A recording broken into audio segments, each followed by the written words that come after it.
Hey guys, and welcome back to Culture Boys, a show where two guys just want to have a chat. I'm Nathan, and as always, I'm joined by Pepe, and we are back with another Pitches. Yeah, That's right. Pitches. Somehow figured out it's 10 plus episodes. It's my natural sense. It's it's the Pitches sense. His circadian rhythm always knows.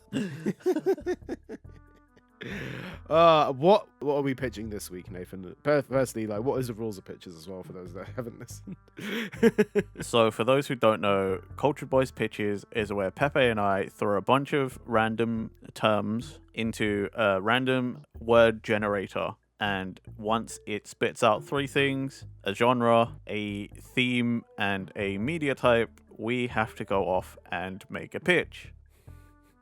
This week, we are surprisingly easily, I would say, pitching medieval action TV show. Quite a generic-y kind of thing. Yeah. Usually, the random number generator gives us a bunch of random stuff, like the superhero magazine, whatever the frick it was.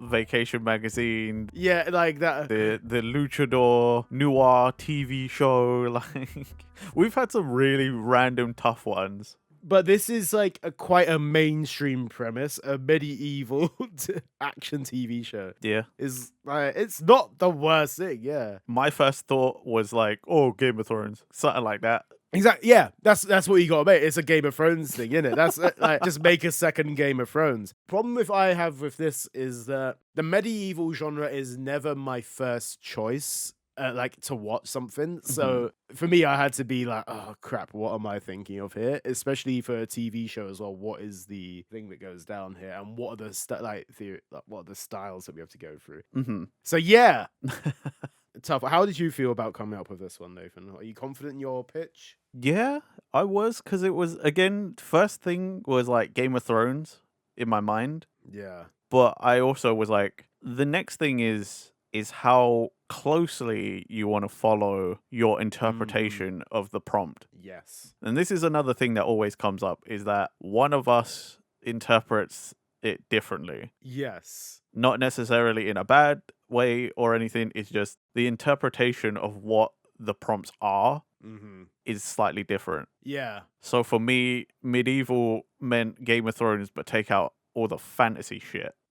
Because that's not medieval, that's fantasy. Yes. Again, that's my mind.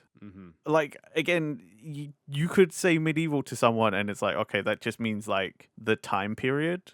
Yes. So as long as you have swords and horses and bows and castles and shit, then you're fine. Yes. Like, again, it's how we interpret them. But basically, I mean, you've just heard I interpret it as grounded in reality, yeah. Yeah, take out all the fantasy elements, so... Okay, yeah. Luckily, mine doesn't hinge on fantasy elements. It's not... It can still be quite grounded in it. I feel like my one has one word in the whole pitch, which would be linked to fantasy elements. It's one word in the whole pitch, which I think is late.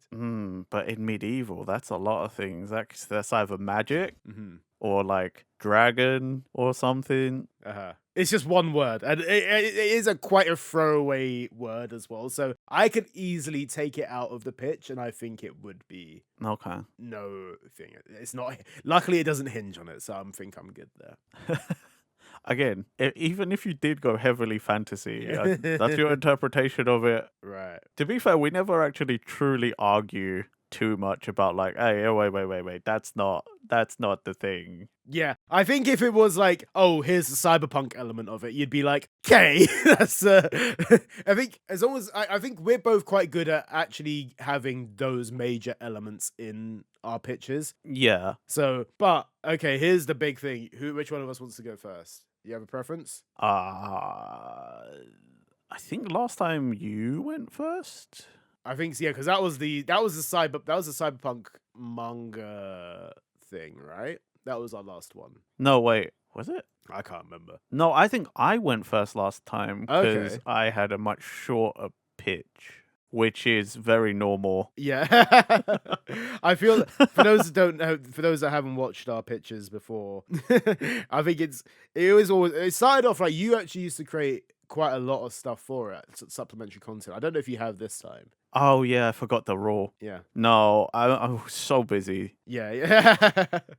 The running theme, unfortunately, is that I am becoming busier and busier, so I don't have the time to make supplementary content. Yeah. That's why my pitches used to be longer. It's because I used to make things, posters and stuff. Yeah. And now I don't have the time, so now my shit is just short because I write like a paragraph and then I'm Yeah. like, so imagine this, right? Yeah, I always feel like I come through with a really like long, detailed explanation. Of my thing. And I think I've said this before. I come up with an idea and just start writing and building context to it. So I can go first on this one if you want. Yeah, sure. Go first. Yeah. Okay. Sell me your world. Right.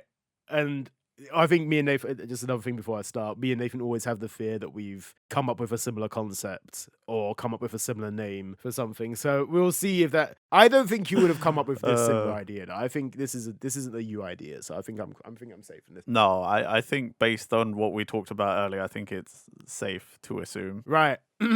So my series, my medieval action TV series, is called Bard to the Bone. Okay. A tale of music, comedy, and bloodshed.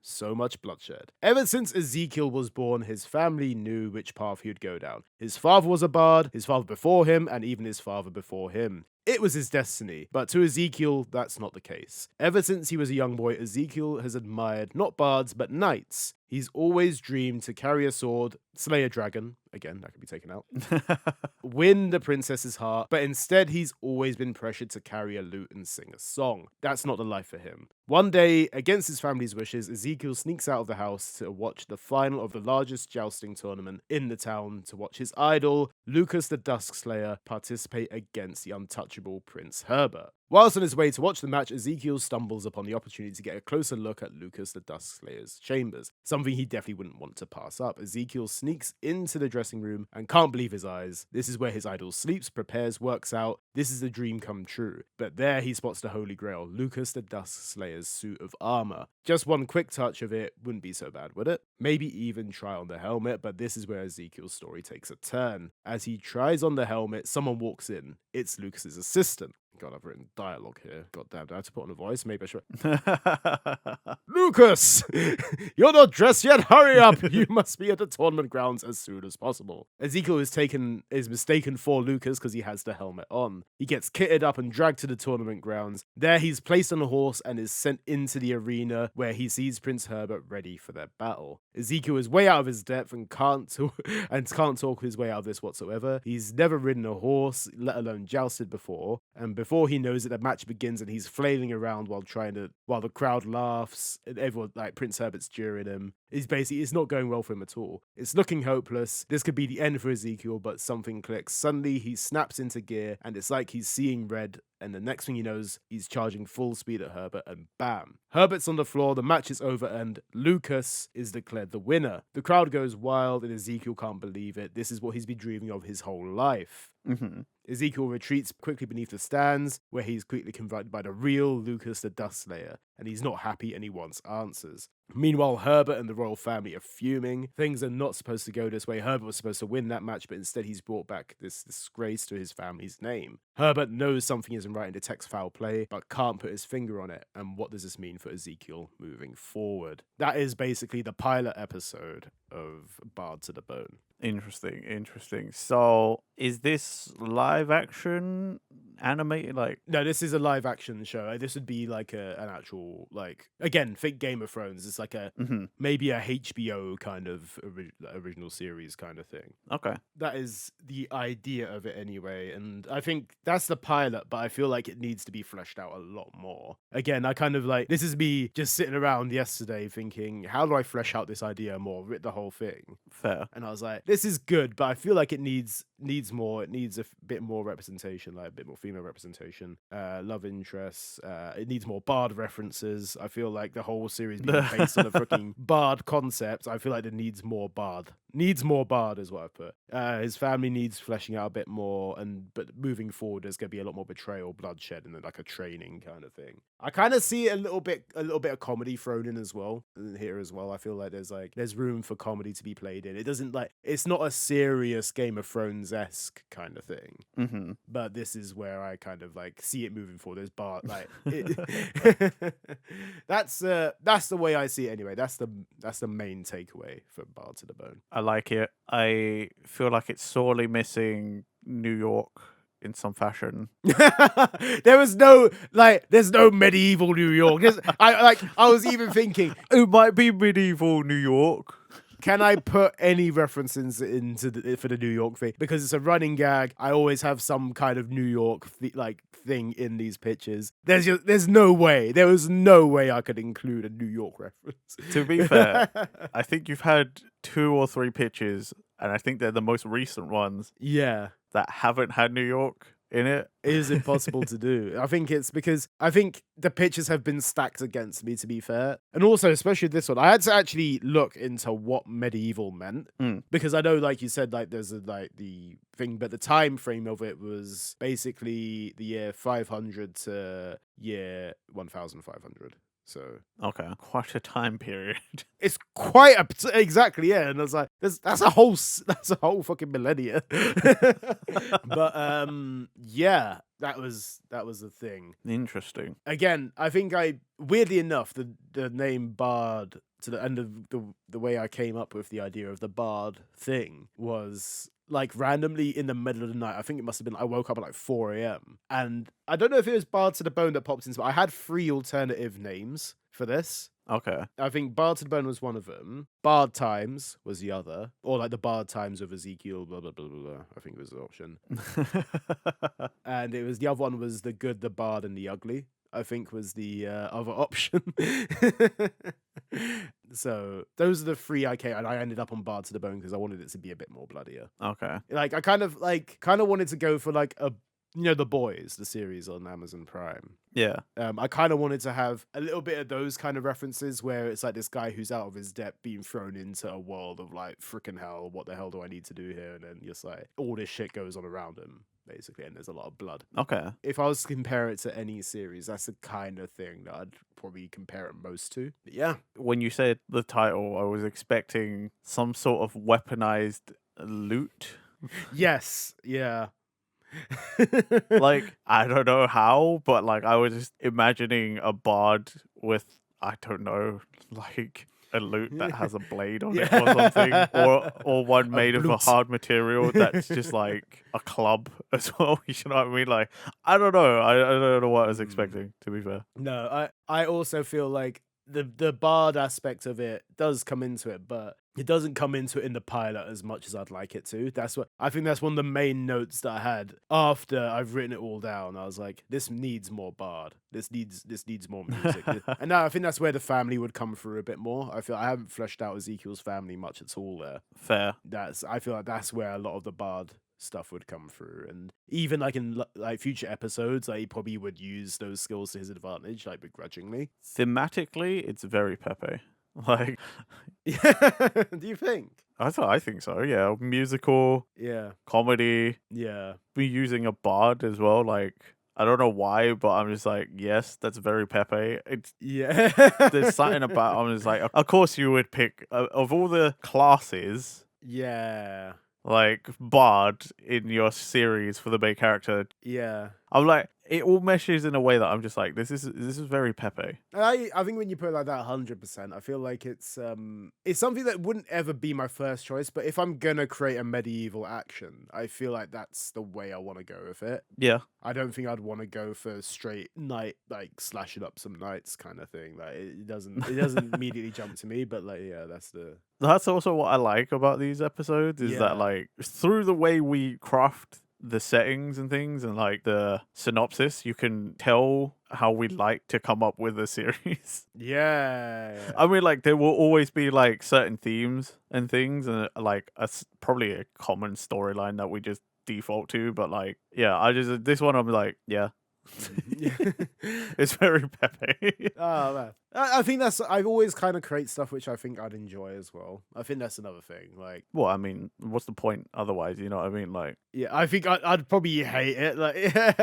yeah, if you're not gonna watch it yourself, why would you pitch it? that's why I struggle sometimes when But that's why I was like, when I got this, I was like, I don't often watch medieval things. So, in what way would I create something that I'd actually enjoy to watch? You know what I mean? Like, how do I twist this into something that I would enjoy? And I feel like adding comedy elements in there probably is the way forward. Because I've never been a Game of Thrones fan either. I don't know if I've mentioned this on the podcast before, but I don't know, but I knew that for sure.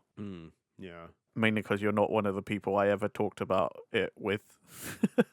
Yeah, did you watch it all, Game of Thrones? Yeah. Yeah, it was fair. I haven't watched any of the spin-off stuff like House of Dragons, but I did watch all of Game of Thrones, and I did like the vast majority of it. Okay, so interesting. Would you say your pitch is inspired by Game of Thrones, or like? Well, wouldn't you like to know?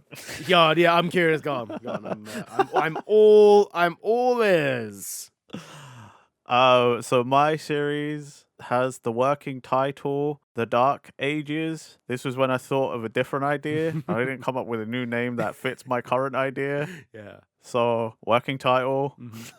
In a time when swords and horses are the key to survival, can a lone warrior live a peaceful life when they were a legend? Arthur Smith was once a knight of the Mathis Kingdom, known far and wide for his martial prowess. He is now a wandering sellsword, takes on odd jobs to afford the necessities and run from his past. Arthur was born and raised in the Mathis Kingdom, born to humble working-class parents. He was made a squire when a knight noticed the young lad potential in the martial arts. As the years pass, Arthur gains acclaim for his mastery of all things bladed. Things are going well till the king sends Arthur to quell a heretic group in a far-flung village. As the mission is underway, Arthur begins to question his lord, as things are not as they seem. What was a mission for knights to stop heresy actually was the king sending his knights to silence dissenters. Arthur becomes enraged and abandons his knighthood, swearing never to swing his sword in the aid of evil.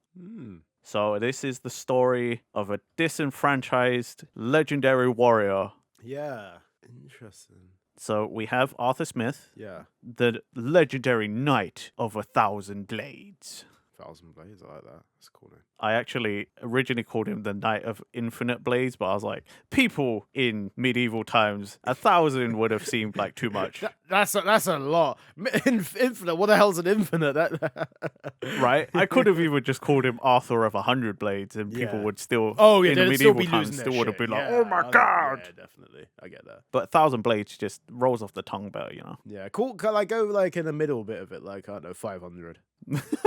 Very specific number. Arthur of like 368 blades or something. 368. That's a very. He's got one for every day of the year. I know that's not the calendar days, but I'm just using that. Back then it could be.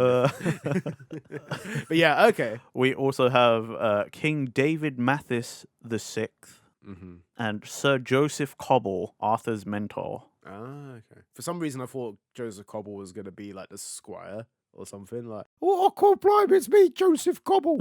I mean, Arthur, sir. It's me. To be fair, in my mind, he does still sound Cockney. He does, yeah. Not as like, oh, so like, yeah, not as a squeaky voice teen, yeah. Yeah. But yeah, that's my pitch, The Dark Ages working title. Okay, yeah. Do you know what it sounds really similar to? It feels also, I wanted to question, like you asked me, is this like a live action TV show? Like Live action, yeah. Like, where do you see like HBO kind of, Disney Plus? What do you reckon? I'd say somewhere between like a Game of Thrones and maybe like a Witcher. Yeah. So definitely like a streaming series. it'd be on like a probably, Now half-hour TV or episodes something like that. Yeah, Yeah. it'd be like a proper. I get you.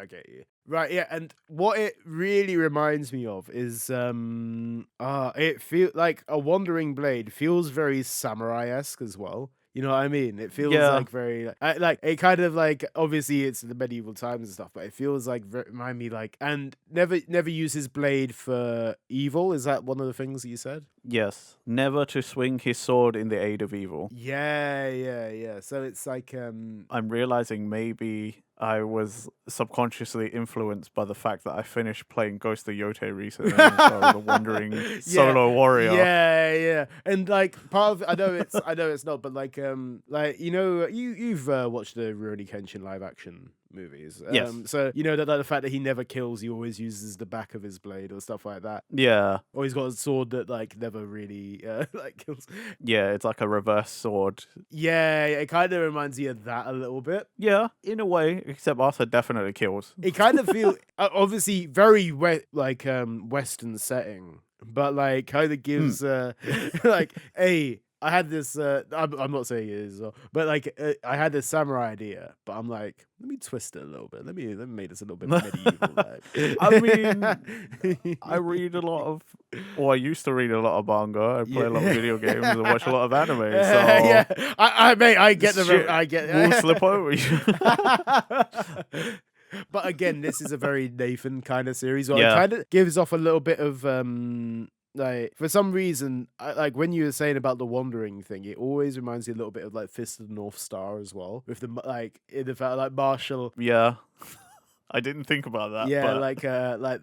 I think the word martial arts. Obviously, he's not doing martial arts. He's a knight. Well, I mean, like the term martial arts just means combat in a sense. Yeah, of course. Yeah. And like I used that because it was more like I didn't want to specifically say sword play because I wanted him to be able to use other bladed weapons. Yeah, like just pick up a weapon and just be able to like a weapons master kind of thing. That's the kind of spec like. Yeah, exactly. Yeah. So I didn't just want to be like, oh, sword play, because then it's like, that's limiting, isn't it? It is, yeah. Because like, let's face it, in the medieval times, sword play literally just meant varying length of sword. Mhm. So it's like, oh, he lost his one-handed sword. Now he goes and picks up a two-handed sword. Yeah. Oh my god! It's just like it's boring. Yeah. I want him to use all sorts of shit, Yeah, you just want like that's what he goes into combat and just could pick up something and be like, right, go on and let's be having you. Yeah, exactly. Yeah, like he's a talented kind of person. I get that. That's cool. The Joseph Cobble guy. So he's his mentor, right? Yes, the knight that noticed his potential with the blade. Yeah. And is he like kind of still present in the story, or has he been killed off, or is he like about? No, I imagine Sir Joseph Cobble is mostly only ever around in flashbacks. Yeah, I get that. Yeah, a bit more depth to that character. Because it's mostly Arthur's like current story Mm. after all of this. So like a lot of what I've written down is like yourself, probably the first episode, like the pilot. Yeah, of course, yeah. So like you will see parts of Sir Joseph Cobble, but like it's mostly in like small training montages or the nuggets of wisdom. Yeah, or like Arthur's like going to like take a nap or something, and then like he has a dream Yeah. of like when he like was first. Yeah, Exactly. I get that. Yeah. Those kind of random like flashback parts that are like it's like where his sense of justice or something comes from, like Yeah. how his foundation of who he is kind of built is like, oh, it's from this older gent. Yeah, it gives it that potential of making it about a tale of revenge as well. Like not just like, oh, I'm betraying my king, but it's also like, oh, I'm Exactly. do this because I want to avenge my master and stuff like that. Again, maybe not the most original thing, but like in terms of like revenge for my master, it's but it's like, you know what I mean. I mean, it could be an element of it, Yeah, but yeah. it wasn't my intention. Exactly. For sure. Yeah. No. Yeah, definitely not. But no, it's like I think we've come up with two very us series. Yeah. I will say, I did almost come up with I know it's just your pilot episode, but I did almost also write a jousting series. Yeah. I mean, yeah, like you got it right. I think it's like it's medieval, and that's what it's known for, right? Yeah. There's one of the first thing, like besides Game of Thrones, the other thing I thought of was the movie A Knight's Tale with Heath Ledger. Right. Okay. Yeah. I don't think it's. Because I watched that when I was a kid, and I was like, oh, I really love that movie, but it's a jousting movie. It's about this guy who's good at jousting, but he's like a peasant. So they have to Yeah. kind of like figure out how to keep participating in the tournament and stuff. That's a cool, yeah. That kind of feels like quite similar to what I've got. So I was like, I almost wrote a jousting series because I was like kind of inspired by that too. Of course, yeah. I mean, it's those elements, you know what I mean? It's those like the jousting thing is such a huge part of like the idea of medieval. You know what I mean? It's knights, it's like it's swords, it's all that kind of thing. Like Jousting, yeah, bows and arrows, magic. yeah. The occasional dragon, depending. Yeah. Well, I mean, like they probably didn't actually exist, but I mean, a lot of, especially us in the UK, a lot of our legends are like, Yeah, I mean, like 100%. Yeah, fucking what? Saint George killed a dragon or whatever, wasn't it? yeah. It was like that, wasn't it? It was like, yeah, there is that thing. They slayed the dragon, and that's why they're the saint, patron saint of wherever. It's just clear that dragons are just extinct now, so that's what it is. Yeah, that's Oh god! But maybe it's like Avatar: The Last Airbender. Maybe we'll find and learn from the last dragons firebending. Yeah. Part of me was like when I was coming up with the bard idea, I was thinking, do I isekai him? Do I send him back into and it's that kind of thing that like how I was thinking like, how do I make this a stop? How do I do the start point? And part of it was like, hey, I could isekai the motherfucker, and I was like, I can't isekai again. I feel like isekai kind of comes up like every now and then anyway. We can't just keep isekai. Yeah, I also would be like, ugh, mate. Not any. Like the thing is, we complain about the genre enough that I'm like, I don't want to write an isekai story. I just don't. Yeah, that's it. Yeah. Unless it comes up, which I don't even think that's a theme. Luckily, No, I don't think it's in there. Also, there's a possibility there of making an isekai magazine at some point, and I don't know how that even turns about. So maybe we won't.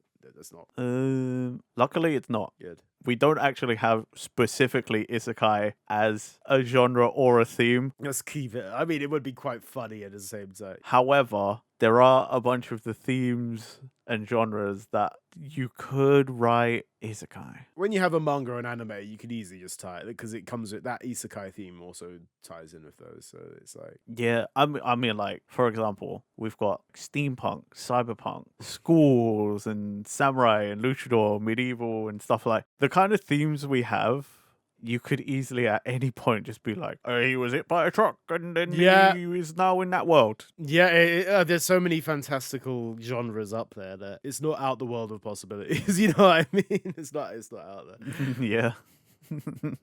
But no, yeah. Like I mean that's a good solid idea, no? I do like I think okay, yeah, Dark Ages I feel like could. Yeah, when I came up with Dark Ages, originally that's when it was going to be like a wider like story, it's kind of more Game of Thronesy, where it's like it's not really one main character, it's like factions and shit and like a whole warring kingdom states kind of crap, but Roaring States is also quite a medieval kind of. Yeah, but it was also it really doesn't fit now. I should have spent some time coming up with a better title that really fits my series. But I mean, yeah, whatever. That's why it's working. You know what? Like, it's like like Project Triangle Strategy or Project Octopath Traveler, where they just like, yeah, it's Project this, and then it's just okay. No, we're just calling it that now. That's it. Project Dark Ages. Yeah, the done. That's it. That's it. Dark Ages. Just call it Thousand Blades. Done. Kind of also half of the 1,000 Blades. Yeah. Yeah, that could work. Right, is there anything else we want to say about these series before I guess we wrap up this episode? Any last well, I don't have anything else to say about mine, to be honest. I don't think I have anything. Yeah, I think we've got a solid. We've outlined our plans pretty solidly. I like that. Yeah. We've done what we needed to here. We've pitched some ideas. Let us know in the comments which you prefer, I guess. Yeah. And if you haven't before, This is like the 14th one, so Yeah. like go and listen to some of the other ones if you're interested. Yeah, oh, 100%. Yeah, see, We always like making these. yeah. These are quite interesting to do as like a test of our creative skills, I suppose. From day dot, I feel like this is the one we've created a few series here and there, but this is like a series we've actually like kind of stuck with and like since we came up with it. So It's because it's fun, isn't it? it's just I think like I always like because I went to uni to study like production and script writing, so I do like the idea that it keeps my great like creative brain flowing a little bit and coming up with these ideas. So I do enjoy these, and yeah, I hope you guys enjoy them too. Yes, that brings this episode to an end. Again, let us know your thoughts in the comments. Remember to like, subscribe, hit that bell button for future Cultured Boys videos. Check the links in our description. We have all of our podcast platforms down there, and we see you guys next time for another Cultured Boys episode. Bye bye. Bye.